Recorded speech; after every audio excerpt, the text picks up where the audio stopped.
नमस्ते दोस्तों, मैं हूं प्रदीप कुमार। आप देख रहे हैं डिजिटल मार्केट। वीडियो शुरू करने से पहले बता दूं, ये वीडियो एक एजुकेशनल पर्पज़ के लिए। अगर आप स्टॉक मार्केट में कोई भी फाइनेंशियल इन्वेस्टमेंट करते हो तो अपने फाइनेंशियल एडवाइजर से सलाह जरूर लें या फिर अपनी सोच समझ के साथ ही स्टॉक मार्केट में इन्वेस्टमेंट करें। अगर आपको स्टॉक मार्केट में कोई भी फाइनेंशियल लॉस होता है तो उसके लिए ये वीडियो रिस्पॉन्सिबल नहीं रहेगी। तो चलो दोस्तों, वीडियो शुरू करते हैं। आज हम बात करने वाले बाटा इंडिया लिमिटेड स्टॉक के बारे में। इस वीडियो में हम स्टॉक के बारे में फुली फंडामेंटल एनालिसिस करने वाले, साथ में स्टॉक का पूरा पोस्टमार्टम करने वाले हैं। देखते हैं इसकी पोस्टमार्टम रिपोर्ट में क्या निकल के आता है। तो चलो वीडियो शुरू करते हैं। देखो, स्टॉक की अगर करंट शेयर प्राइस की बात करें तो 1454 रुपए, साथ में 28 रुपए की पॉजिटिव मोमेंटम के साथ फ्राइडे को इस स्टॉक के अंदर एक जबरदस्त अपर सर्किट यहाँ पे देखने को मिला, एक जबरदस्त पॉजिटिव मोमेंटम यहाँ पे देखने को मिला और ये स्टॉक लगातार पॉजिटिव मोमेंटम के साथ ताबड़तोड़ स्पीड से अपने अपर सर्किट की ओर बढ़ रहा है। स्टॉक पूरी तरह से हेल्दी हो चुका है और पॉजिटिव मोमेंटम स्टॉक में आ चुका है। देखा जाए तो नियर बाय 2% का यहाँ पे एक जबरदस्त आपको उछाल देखने को मिला। ठीक है, देखो लगातार स्टॉक को लेके हमारी पिछले 2 महीने से जबरदस्त कवरेज थी। मैं आपको बार बार एक ही वीडियो कह रहा था कि मार्केट में जब क्रैश आ रहे थे तब भी मैंने आपको यही कहा था कि भाई स्टॉक की अगर आपके पास कोई भी होल्डिंग है तो कम से कम 20 से 25 सितंबर तक जरूर होल्ड करके रखना, क्योंकि आपको 25 सितंबर के बाद स्टॉक में जबरदस्त लेवल का पॉजिटिव मोमेंटम देखने को मिलेगा या फिर हो सकता है कि स्टॉक में आपको एक अपर सर्किट भी देखने को मिल सके। ठीक है, और आज कंडीशन ऐसी है कि स्टॉक पूरी तरह से अपर सर्किट में लॉक होने वाला है और यहाँ पे एक जबरदस्त पॉजिटिव मोमेंटम के साथ ये स्टॉक ताबड़तोड़ स्पीड से अपने अपर सर्किट की तरफ काफी स्पीडली बढ़ रहा है। और इस बार जो स्टॉक का टारगेट होने वाला है वो टारगेट यहाँ पे 2200 प्लस के आसपास होने वाला है, लेकिन आप यहाँ पे 2100 रुपए या 2090 रुपए पे आप अपना यहाँ पे स्टॉप लॉस सेट कर सकते हो। ठीक है, तो ये अब तक की है सबसे लेटेस्ट न्यूज कि बस स्टॉक पूरी तरह से पॉजिटिव मोमेंटम के साथ बढ़ रहा है। साल में देखो इसके 2 अपर सर्किट होते हैं, एक सितंबर के एंड में लगता है और दूसरा जनवरी के एंड में लगता है। ठीक है, तो अगर इस स्टॉक की लास्ट ईयर के परफॉर्मेंस की बात करें तो ये स्टॉक लास्ट ईयर कम से कम 1269 रुपए से चल के 1724 रुपए के आसपास गया था। देखा जाए तो यहाँ पे एक अच्छा खासा रिटर्न मिला, लेकिन जो प्राइस रेंज यहाँ पे स्टॉक की है उस प्राइस रेंज के हिसाब से यहाँ पे जो रिटर्न आ रहा है वो एक एवरेज रिटर्न से भी नीचे है। साथ में अगर स्टॉक में डिविडेंड की बात करें तो यहाँ पे स्टॉक ने डिविडेंड भी अनाउंस कर रखा है 1.31% के आसपास। देखो, कोई भी कंपनी कभी भी जब डिविडेंड अनाउंस करती है तो एक ही केस में करती है कि भाई वहाँ पे जो पब्लिक इन्वेस्टर्स है उसकी कमी बहुत ही ज़्यादा है, वहाँ पे DII, FII और प्रमोटर्स की होल्डिंग सबसे ज़्यादा है। उसी केस में अटैक करने के लिए इन्वेस्टर्स को यहाँ पे company time to time dividend निकालती है। अगर स्टॉक के पी रेशो की बात करें तो यहाँ पी रेशो 56.70 है, मतलब स्टॉक में हालांकि परफॉर्मेंस काफ़ी कम दी है पिछले साल, लेकिन यहाँ पे फिर भी जो ट्रेंड है वो पॉजिटिव है, एवरेज से थोड़ा सा ऊपर है। एक जबरदस्त पॉजिटिव मोमेंटम आपको देखने को फिर भी मिलेगा। ठीक है, साथ में अगर बात करें कि भाई कंपनी कितने प्रॉफिट में चल रही है, यहाँ पे जो ऑपरेशनल एक्टिविटी है और जो सेल्स टीम है आखिर वो क्या कर रही है, कितना ज़्यादा प्रॉफिट यहाँ पे जनरेट कर रही है, तो उसके लिए हम कंपनी का जो क्वार्टरली फाइनेंशियल रिजल्ट है उस पर एक नज़र डालते हैं। जो रिसेंटली यहाँ पे क्वार्टरली रिजल्ट है जून 2024 का है, तो कंपनी का जो यहाँ पे रिवेन्यू है 944 करोड़ के आसपास है, जो लास्ट ईयर के कंपैरिजन में 1.41% की गिरावट के साथ है। साथ में अगर नेट इनकम की बात करें तो यहाँ पे 174 करोड़ के आसपास है, जो कि लास्ट ईयर की परफॉर्मेंस देखी जाए लास्ट ईयर के कंपैरिजन में तो 62% से ज़्यादा की ग्रोथ के साथ है। साथ में अगर नेट प्रॉफिट मार्जिन की बात करें तो 18.43% है, जो कि लास्ट ईयर के कंपैरिजन में 65% की ग्रोथ के साथ यहाँ पे खड़ा हुआ है। साथ में अगर स्टॉक की मार्केट कैपिटल की बात करें और इसके स्टॉक प्राइस की बात करें तो उसके हिसाब से जो इसकी मार्केट कैपिटल है काफ़ी बेस्ट है। देखो, अगर मार्केट कैपिटल स्टॉक मार्केट में अगर ज़्यादा बढ़ जाती है तो वहाँ पे पब्लिक इन्वेस्टर्स की होल्डिंग बढ़ जाती है और स्टॉक की परफॉर्मेंस गिर जाती है, और अगर किसी भी स्टॉक्स के अंदर मार्केट कैपिटल नीचे गिर जाती है तो वहाँ पे प्रमोटर्स की होल्डिंग बढ़ जाती है और कंपनी की जो परफॉर्मेंस है वो भी बढ़ जाती है। ठीक है, अब बात करने वाले हैं एक ऐसे की पॉइंट के बारे में जो किसी भी स्टॉक्स की जान होती है, सबसे ज़्यादा फोकस करने वाला की पॉइंट होता है जिसको बोलते हैं ROE। 2 तरह के यहाँ पे रिटर्न होता है, एक ROE एक ROC। ROE का मतलब होता है रिटर्न ऑन इक्विटी। इक्विटी पे यहाँ पे जो रिटर्न मिल रहा है एक एवरेज यहाँ पे 17 रुपये 19 पैसे के आसपास है, और जो डिविडेंड के बेस पे यहाँ कैपिटल पे रिटर्न मिल रहा है वो 51 रुपये 47 पैसे के आसपास यहाँ पे एवरेज चल रही है। साथ में अगर स्टॉक की बुक वैल्यू की बात करें तो बुक वैल्यू 118 रुपये 80 पैसे के आसपास है, जबकि स्टॉक का जो प्राइस है वो 1449 रुपये के आसपास है। देखा जाए तो जो प्राइस रेंज है वो काफ़ी हाई है, लेकिन जो उसकी बुक वैल्यू है वो काफ़ी कम है।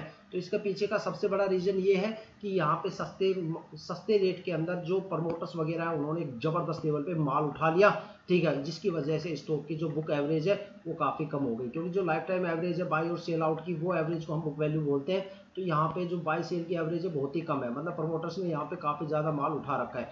और एक चीज़ हमेशा याद रखना, जो कंपनी की सबसे मजबूत रेसिस्टेंस होती है वो उसकी बुक वैल्यू ही होती है।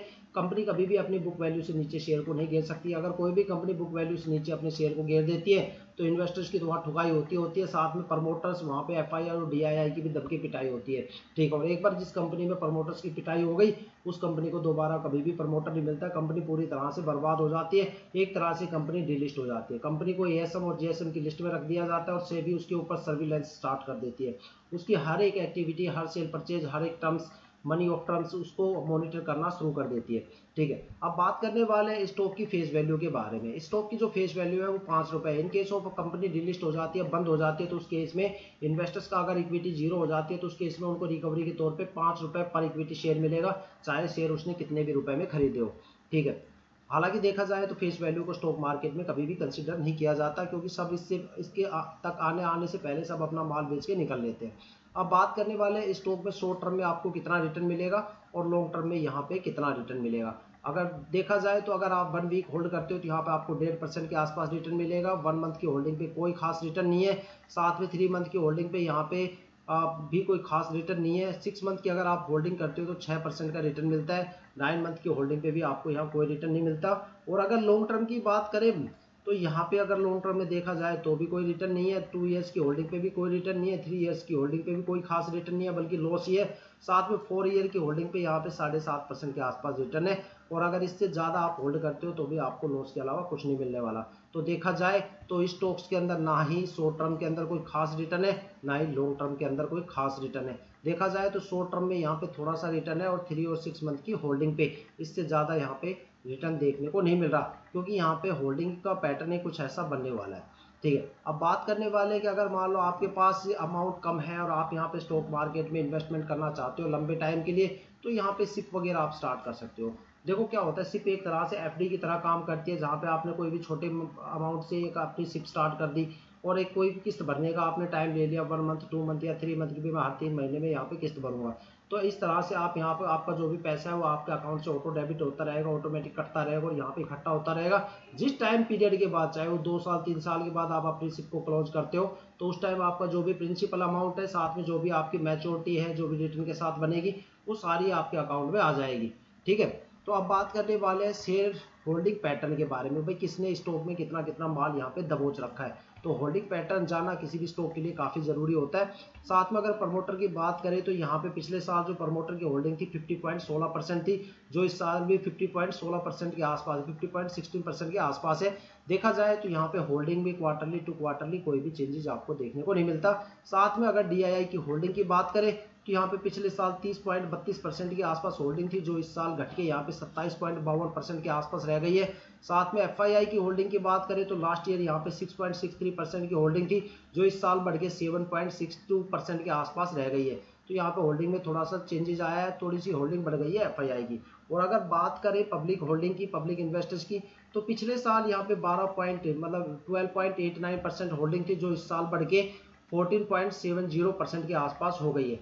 देखा जाए तो यहाँ पे गवर्नमेंट की भी कोई होल्डिंग नहीं है।